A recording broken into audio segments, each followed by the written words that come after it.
Hello friends, welcome to our channel. I hope you all are well and doing great. So today I'm back to continue our UCAT test preparation. As we have started a verbal reasoning practice questions in the last video, and we have completed our 20 questions in that video. So today we're going to continue it from question number 21. Before continuing, I want to tell you that if you still have any confusion about these questions, about any tutorial, you can freely ask me in the comment section. So let's start our question number 21 without any delay. So here we have a passage which you can read to find out your answers, like this. But it's too much to read and you have very few minutes to solve this question. That's how you can do that. You can read your question and then the options, and then you can use or choose some keywords from that statement to find out your answer from that passage. It will help you to find your answer easily. It will help you to save your time. So let's start. A statement is: the writer believes that there are rational explanations for all coincidences. Option A, true. Option B, false. Option C, can't tell. Now you have to tell that the statement which is given, is it true, false, or is there not any relation with the passage, so that you can't tell. So here we have option A, which is true, is correct, because the first paragraph states it makes you feel that this sort of thing happens too often to be pure chance. And the last states, I believe it is possible that friends phone each other regularly and there is a pattern to the communication that they are unaware of. This indicates the skepticism of the author that coincidences are not simply mysterious events. So that's why we have option A, which is true, is the correct option. So let's move towards our next question, which is question number 22.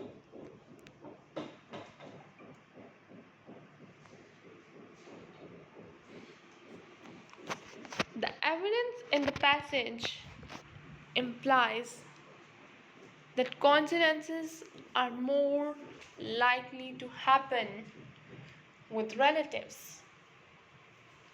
Option A, true. Option B, false. Option C, can't tell. So here you can use coincidences or relatives as your keywords to find out your answer.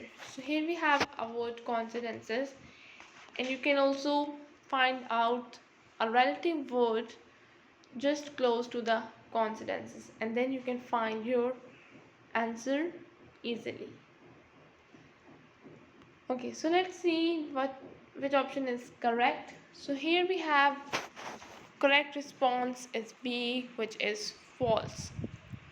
So option B is correct because although examples with cousins are referred to in the passage, another example involves a student friend. There is no indication of how likely these kinds of examples are. Therefore, the evidence does not imply greater frequency between relatives. So this is the reason because of which option B is correct, which is false.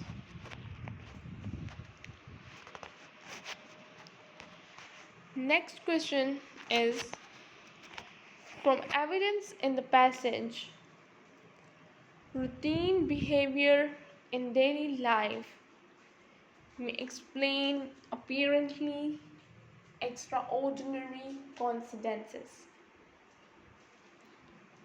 Option A, true. Option B, false. Option C, can't tell.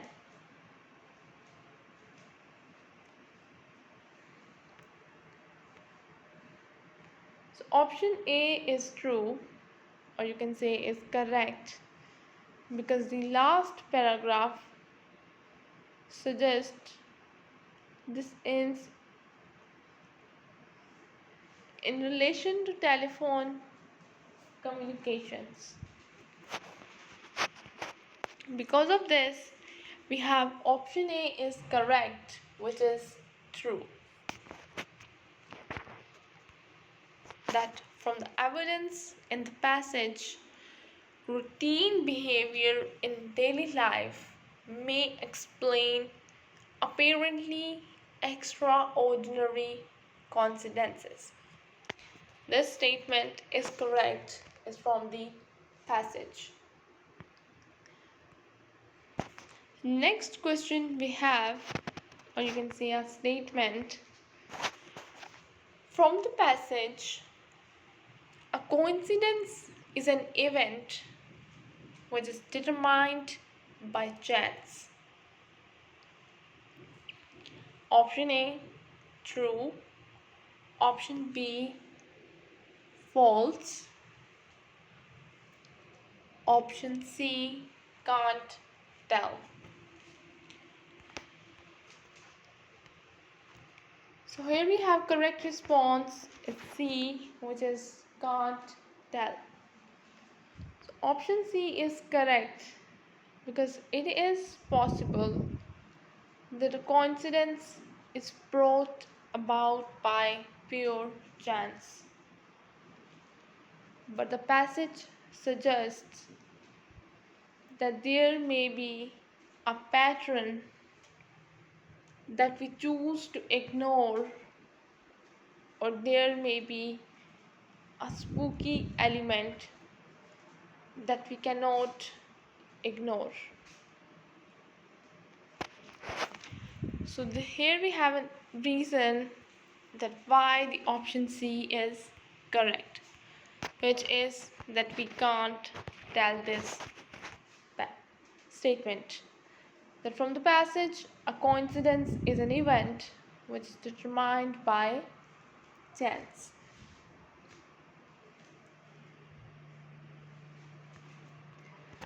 So we have next question, that is question number. The opening statement denies the existence of free will because it asserts that option A, all actions are a consequence of outside forces. Option B, all actions are essentially spontaneous. Option C, it is a religious concept to explain why evil exists. Option D, actions are either forced or spontaneous. So we have option D is correct because the opening statement mentions predetermined and random actions. Option A is partially correct as outside forces refers to the predetermined actions mentioned in the opening statement. But this option does not mention random actions. Option B is partially correct as spontaneous refers to the random actions mentioned in the opening statement.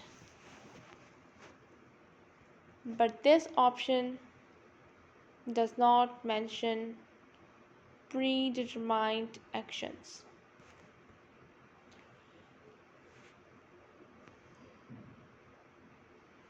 Option C is incorrect because the opening statement does not mention religion.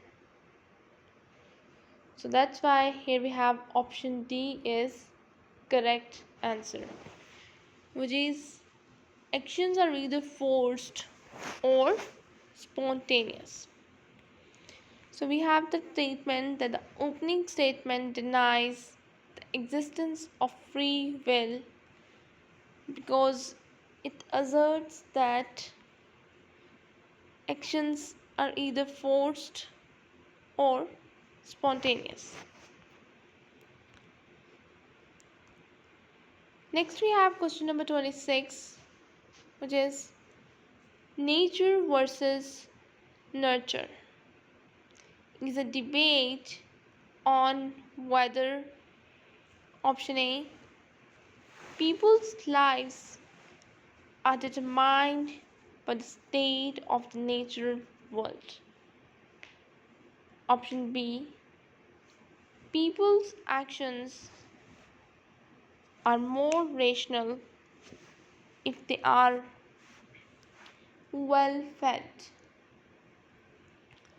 Option C, people's actions depend on their upbringing or their genes. Option D, genes govern behavior as genes are natural but nurture is not.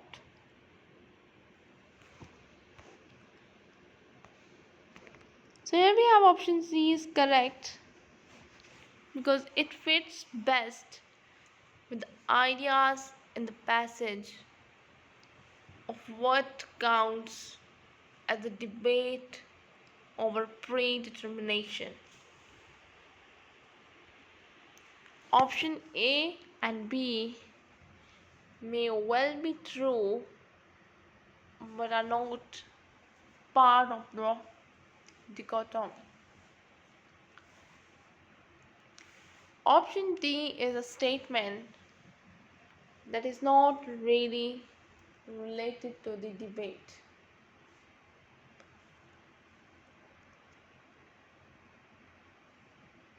That's why we have option C, which is people's actions depend on their upbringing or their genes is the correct.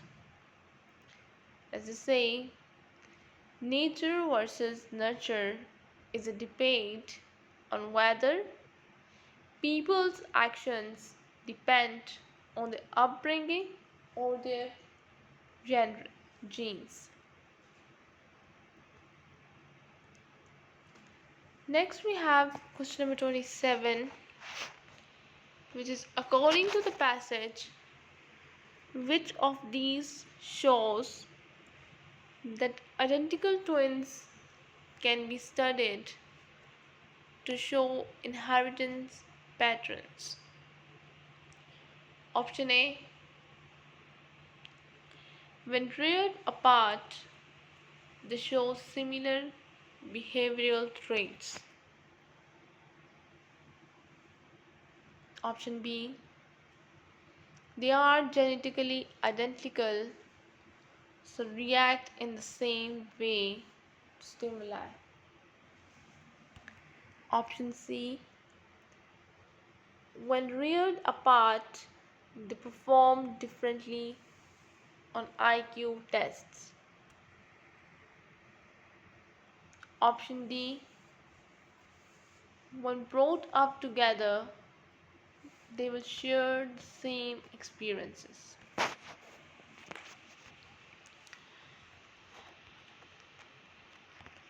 So option A is correct because the third paragraph explains that evidence from twin studies shows that intelligence is inherited and behavior is also largely inherited. Option C is not true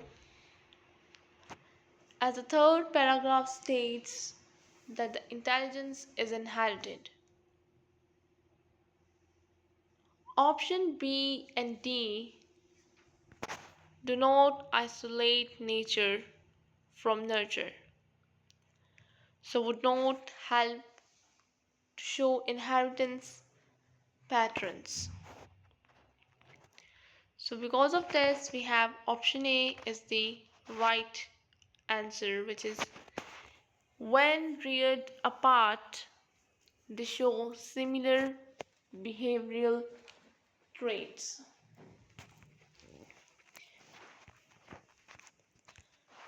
Okay, so next we have question number 28, which says that argument of the passage indicates that option A, science has shown there is no such thing as free will. Option B, all of our actions may be predetermined but not predictable. Option C, all of our actions are predictable and predetermined. Option D, intelligence is determined genetically. Behavior is learned from parents.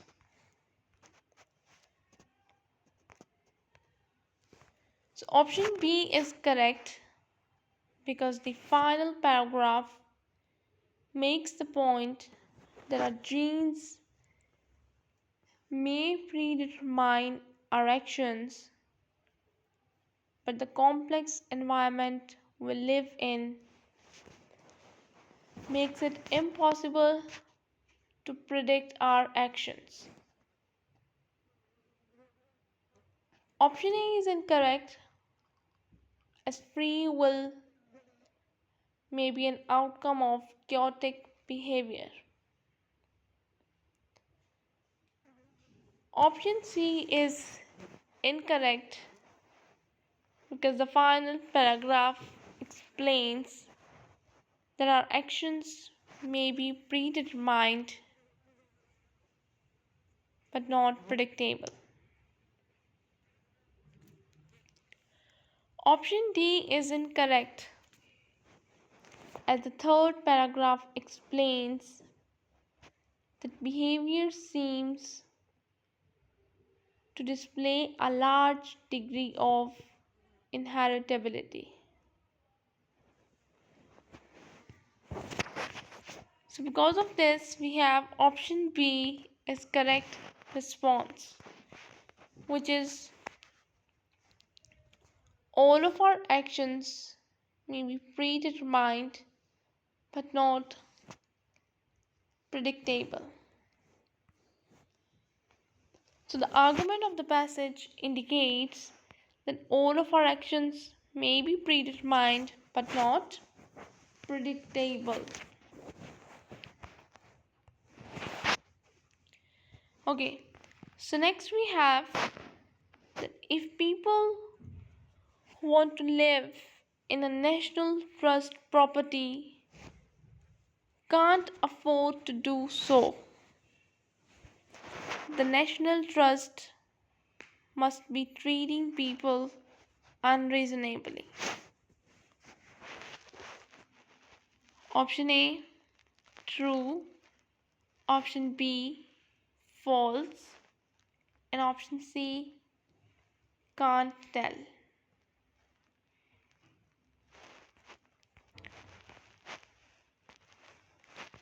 Option C, which is can't tell, is correct. Option C is correct because in the fourth paragraph we are told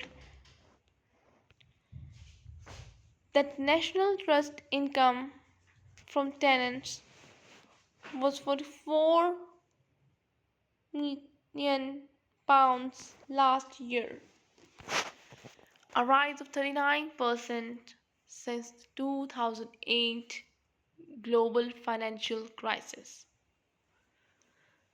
While wages have remained broadly static. However, if people cannot afford the rents charged by the National Trust, it could be because they are unreasonably high, or alternatively because the National Trust has to cover its costs and pay for maintenance,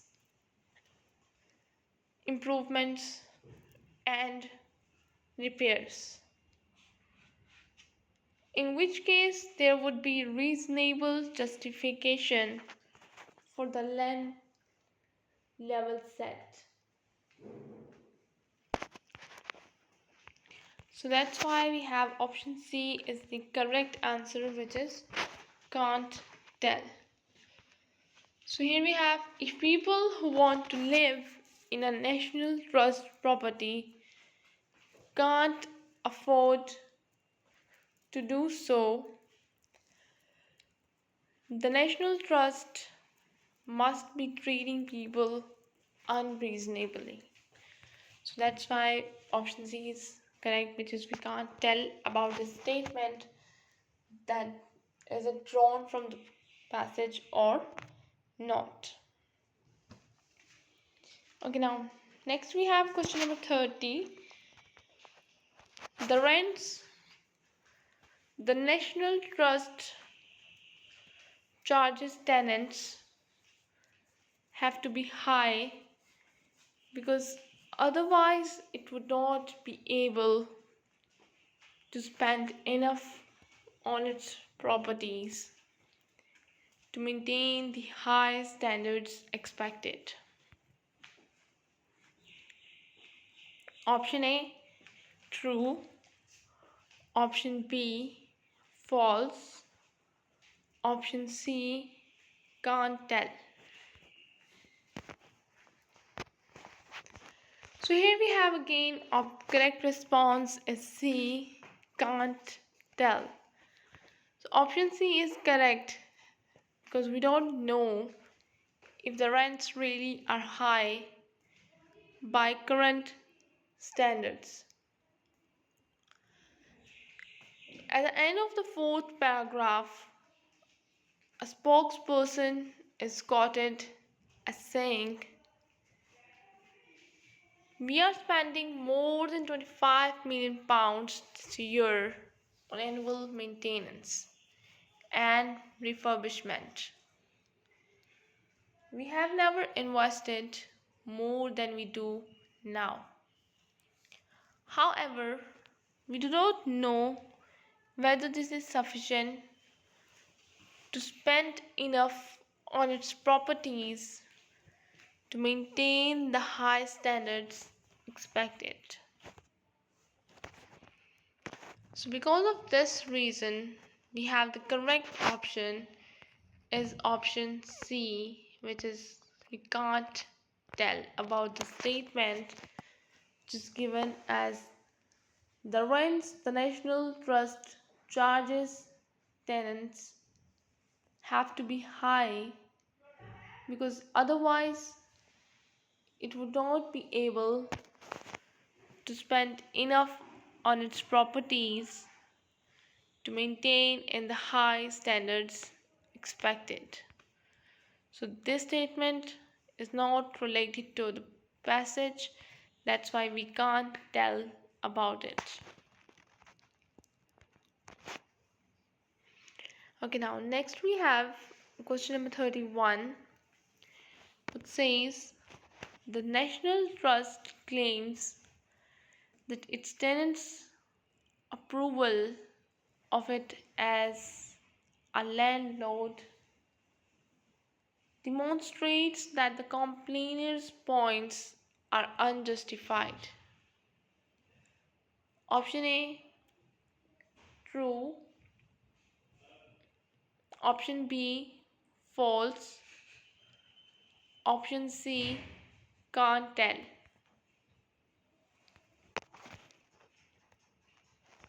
So here we have correct response again is C, that is can't tell.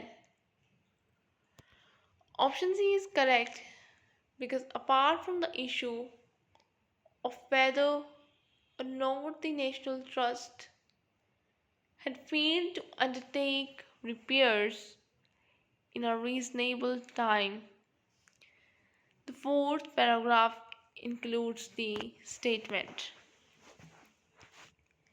In 2015, 64% of tenants responded were satisfied with us as landlords.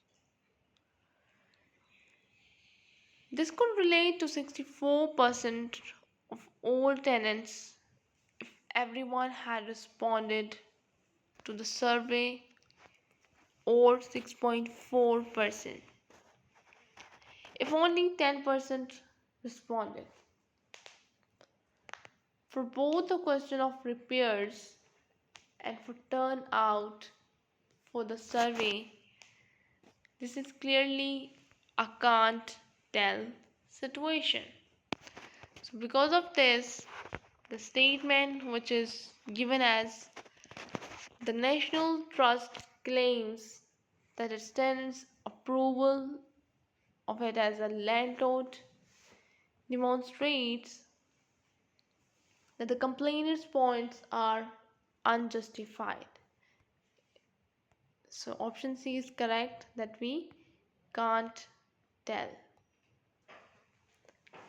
Okay, now next statement we have that allowing National Trust properties to be used as a holiday lets or second homes means the National Trust could be in breach of its own stated objectives.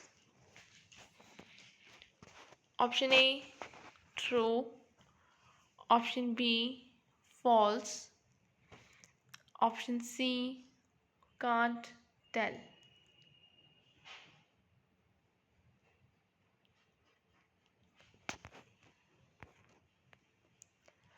So option A is true.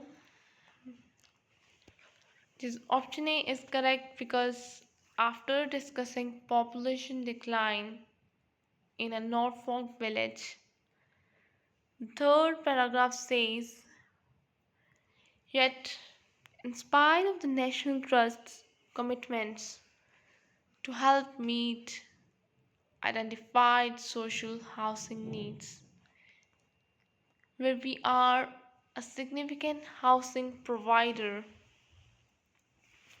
and favor people who make a contribution to the community conversion of properties into holiday. Let's continues. The National Trust clearly could be in breach of these commitments if it is indeed a significant housing provider in the area. The passage does not say how many properties the National Trust has in the village, but it does confirm a drop in the population from 136 to 113. So here we have option A, which is true, is correct, and the statement which is allowing National Trust properties to be used as a national holiday lets or second home means that National Trust could be in breach of its own stated objectives is true.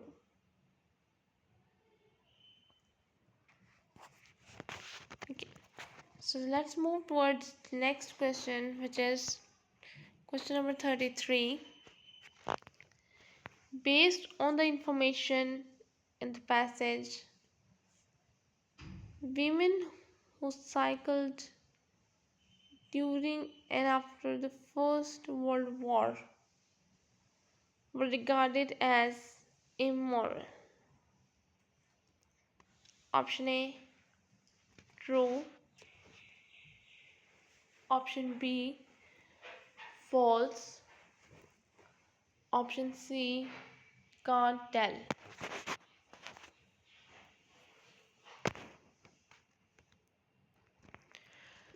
So option B, which is false, is correct because the second paragraph coupled cycling with the idea of immorality. The prospect of a saddle between a lady's legs was considered scandalous, linked to sexual immorality. However, the fourth paragraph tells us later the woman laughed at observed medical quackery and were scornful to the critics.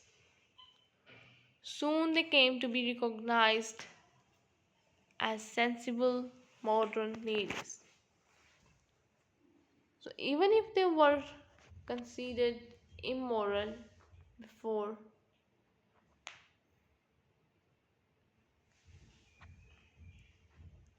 sensible modern ladies. So here we have option B, which is false, is correct. False is correct, that based on the information in the passage, women who cycled during and after the First World War were regarded as immoral. So this statement is not true, it is false. So that's why we have selected option B.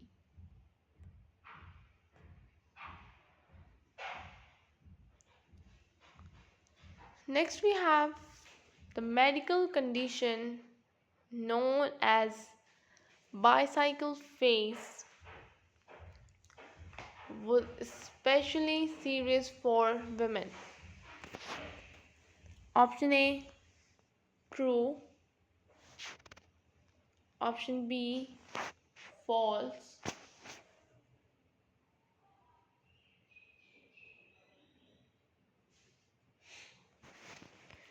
Option C, can't tell. So here we have correct response B, which is false.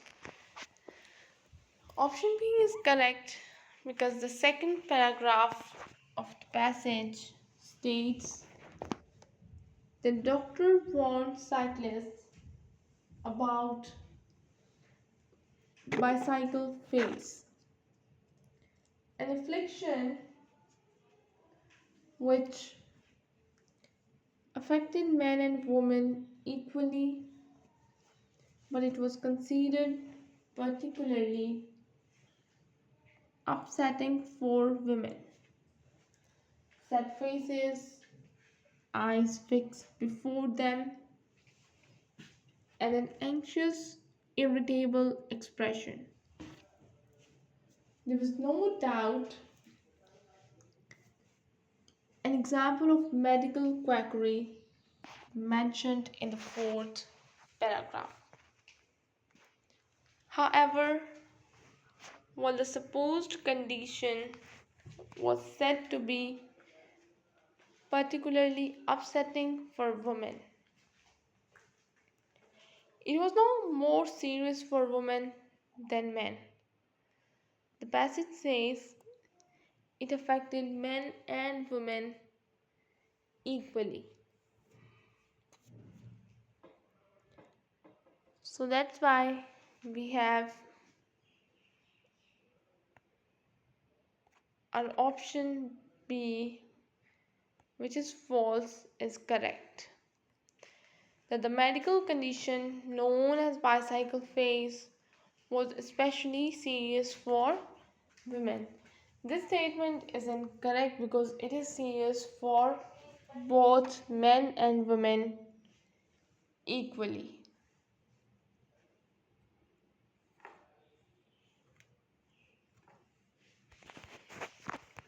That's why we have option B, which is false, is the correct answer.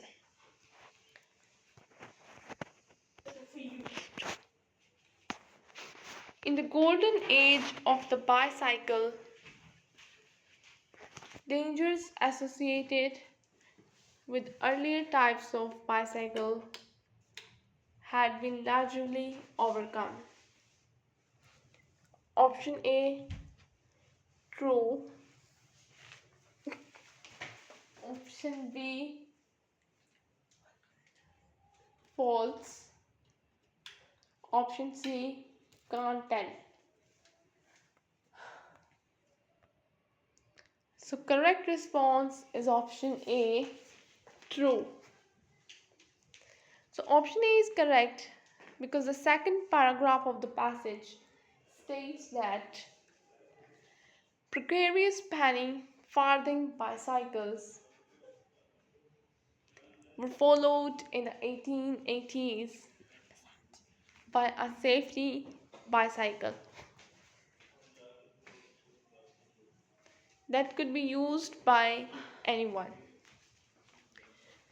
Historians see the 1890s as the golden age of the bicycle. Apparently, safety issues, particularly for women, had been overcome by the phrase could be used by anyone.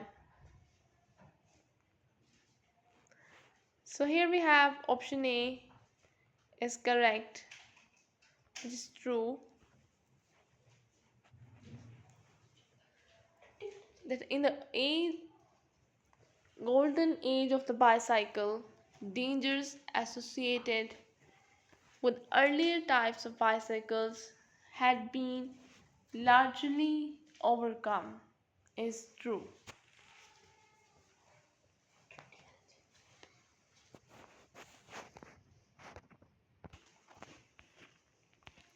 So here we have this statement is true. So let's move towards our next question, which is question number 36. The emancipation of women by the bicycle was most significant in terms of the changes achieved in how women dressed. Option A, true. Option B, false. Option C, can't tell.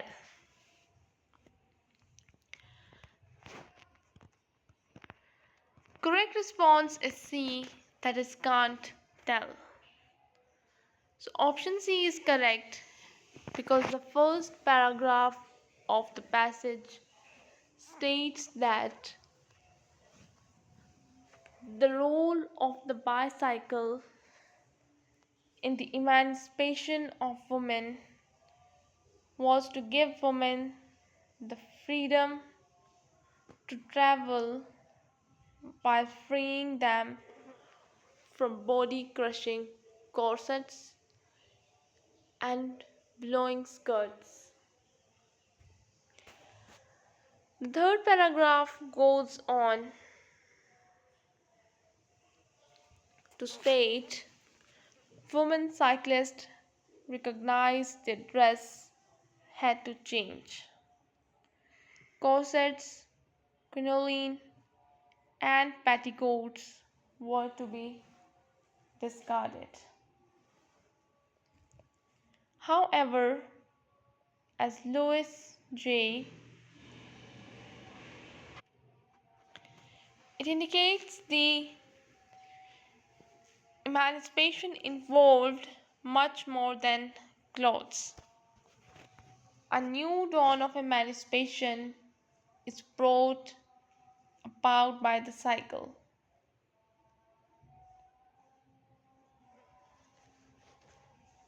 Free to wheel, free to spin out in the glorious country.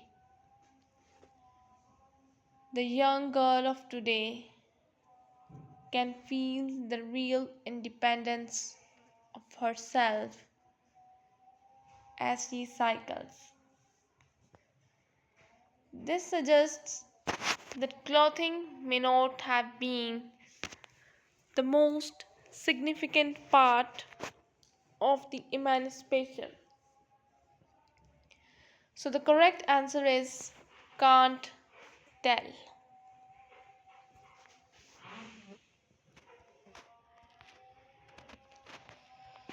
So the statement this is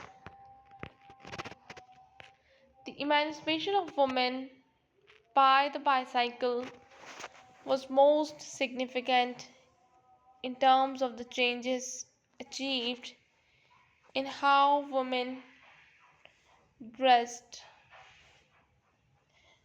is so in this statement have the correct option is C, which we can't tell is not related with the given passage.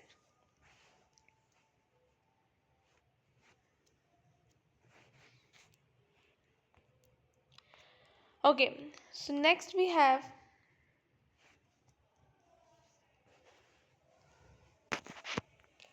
based on the information in the passage, Australia's first steam railway was built in 1854 in Melbourne because option A, the city was determined to beat its rival Sydney in the race for the first steam railway. Option B, local people wanted to travel by train to visit the Yarra River for sport and recreation. Option C, pride and the growing population needed to be moved between the port and the city.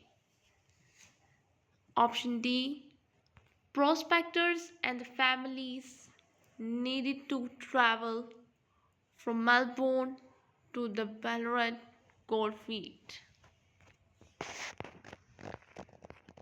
So here we have option C is correct because paragraph 2 states that the plan was to move people and goods between the port and the city and reduce the high cost of shipping goods up the Yarra River. So because of this, we have option C, which is fright and the growing population needed to be moved between the port and the city is the correct option. So based on the information in the passage, Australia's first steam railway was built in 1854 in Melbourne because of this reason, which is given in the option C, which is fright and the growing population needed to be moved between the port and the city.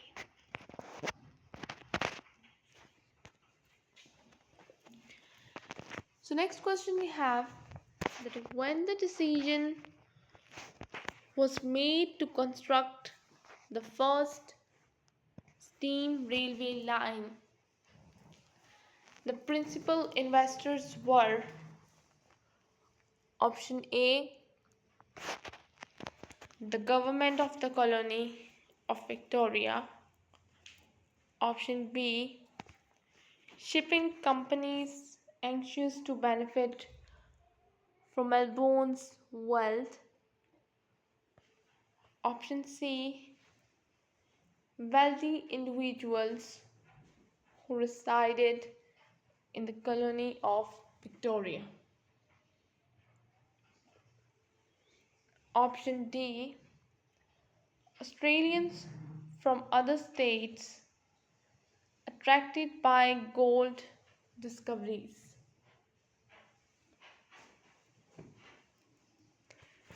So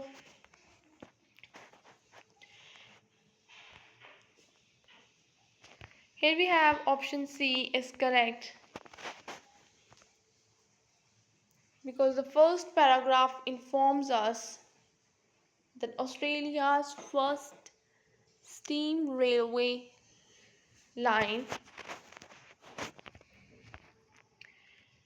was opened in Melbourne in Victoria in 1854. Following a meeting of local people, shares were offered at £50 each, at least Australian $6,100 today. Note that the meeting is of local people, so residents of the colony of Victoria, and if each share cost the equivalent of at least Australian $6,100, they had to be wealthy. So because of this, we have option C as the correct response. So let's see what statement we have, that when the decision was made to construct the first steam railway line, the principal investors were option C, wealthy individuals who resided in the colony of Victoria. This one is the right option. Okay, next we have question number 39. All of the following statements are correct concerning the development of railways in the Melbourne area prior to 1900, except option A, true to its belief in private enterprise. The initial company had organized its affairs well and had successfully taken over other lines. Option B, many new railway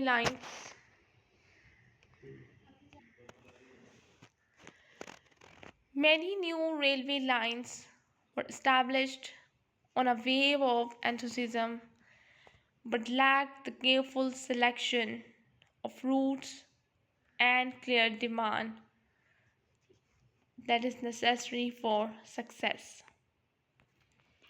Option C, as some railway companies went into bankruptcy, the only organization with the financial strength to save the situation was the colonial government of Victoria. Option D, the colonial government wanted the state to be in charge of railway services so that it could make a profit from passenger fares and charges for the carriage of freight. So here we have option D is correct because it is the one option for which there is no support in the passage, as there is no reason to believe that the colony of Victoria always wanted to take over the railways. Strong through the belief was in profit and private enterprise when railways were first built. In the end, the railways needed to be bailed out by government.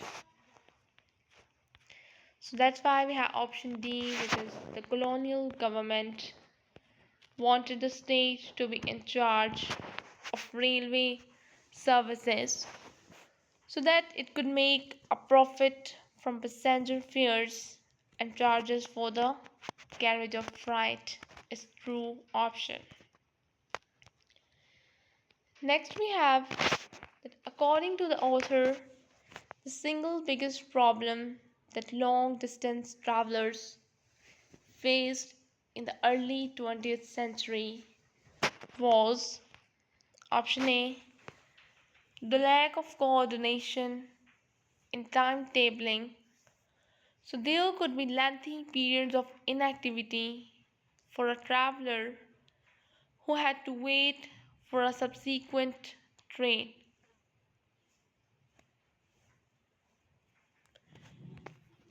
Option B, the different gauges of track retained in different states, necessitating a change of trains whenever the gauge of the track changed. Option C, the freight traffic seemed to be given priority over passenger traffic. So it was the demand of traders that the railways always seemed most anxious to satisfy. Option D, the limited toilet arrangements or opportunities to obtain food because most people only made very short journeys where such facilities are not necessary. So here we have option B is correct because although there are elements of truth in all four options, B is the only one directly addressed in the passage. When in the final paragraph it is stated, when the Commonwealth of Australia was established in 1901 and the colonies when the Commonwealth of Australia was established in 1901 and the colonies become states, the short-sightedness of having three gauges, narrow, standard, and broad, became evident. Consequently, in 1917, a person wanting to cross the continent had to change trains 6 times. So here we have option B is correct, which is the different gauges of track retained in different states, necessitating a change of trains whenever the gauge of the track changed. Next question we have question number 41, which says, based on the passage, which of the following statements about climate change is the writer most likely to agree with? Option A, if the public are told about its effects, they will know how to deal with it. Option B, what exactly should be done about it is fairly obvious to most people. Option C, the issue is too complicated for the general public to fully understand. Option D, it is worth trying different approaches to motivate people to confront it. So here we have option D is correct because paragraph 1 says it's clear we need to take action on climate change, but it can still be hard to really understand how. That's where tabletop games may help. So the option D is the correct answer. So next we have question number 42. Based on the passage, what does the writer believe is an advantage specific to tabletop games? Option A, they give people the chance to participate in an activity together. Option B, players have to make decisions and consider their consequences. Option C, by bringing people face to face, they allow for better communication. Option D, the content is of greater educational value than that of the other games. So option C is correct because paragraph 2 says while digital and online games are also a powerful way of generating conversations about the climate crisis, the very act of getting around a table to play tabletop games means they create a more immediate opportunity for actually talking and collaborating. So that's why we have option C as the correct response.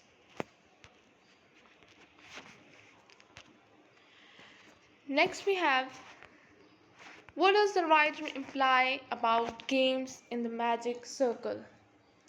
Option A, people with a lot of imagination tend to win them. Option B, players get the chance to learn from their mistakes. Option C, the best ones are those that relate least to the real world. Option D, they are too often used as an excuse to escape everyday life. So option B is correct because paragraph 3 says that players are given the opportunity to experiment with different strategies and outcomes without real world consequences. So that's why we have option B as the correct response. Next and the last question we have, all of the following ideas are addressed in the passage except option A, having fun leads to more effective learning. Option B, alarming people can have a positive impact. Option C, being able to see other points of view is useful. Option D,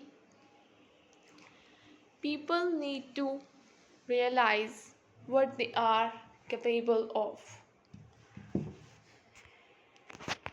So its right option is option A because although this may be true, the idea is not actually covered in the passage.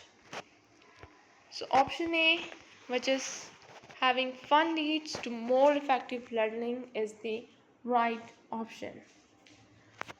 So here we have completed our 44 questions of the verbal reasoning is just finished, and here we have section 2 for verbal reasoning, which will be continue in the next video. If you have any confusion, you can ask me in the comment section. I'll be back with another video. Till then, just take care.